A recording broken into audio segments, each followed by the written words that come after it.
பொறுத்த வரைக்கும் சாதமா செய்யறதுங்க கொஞ்சம் போராட்டமான விஷயம் தான்.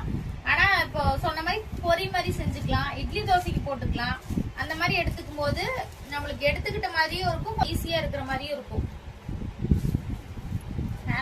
நம்ம வந்து ஒரு சாதாரணமா எப்போ பொன்னி அரிசி அந்த மாதிரி சாப்பிட்டுட்டு திடீர்னு பாரம்பரிய அரிசிக்கு போறப்போ கொஞ்சம் சிரமமா தான் இருக்கும். இல்ல ஒயிட் ரைஸ் தான் சாப்பிடுவேன்னு சொல்லவங்களுக்கு கூட நிறைய டைப் ஆஃப் ரைஸ் இருக்கு. பாரம்பரிய அரிசியில தூய மல்லி இருக்கு.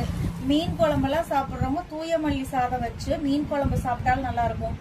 சிவன்கார் அரிசியில வந்து பருப்பு நெய் போட்டு சாப்பிட்டா சூப்பரா இருக்கும். அதெல்லாம் ஒயிட் ரைஸ் என்னன்னா ஒயிட் ரைஸ் பிடிக்கும்.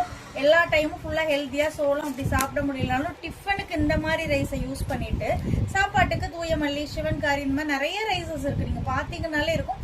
தூயமல்லி வாங்கி நம்ம ஒரு டம்ளர் வச்சுட்டோம், அது வடிக்கவும் படிக்கலாம். நம்ம நார்மல் ரைஸ் ப்ராசஸ் தான், ஒன்றும் பெரிய டிஃபரன்ஸ் இல்லை. நீங்க வடிக்கலாம், குக்கர்ல ப்ரெஷர் குக் பண்ணலாம், அது கொஞ்சம் டக்குன்னு குக் ஆயிடும். டேஸ்ட் சூப்பரா இருக்கும். அந்த காமெண்ட் எதுலையுமே தோத்து போகாது.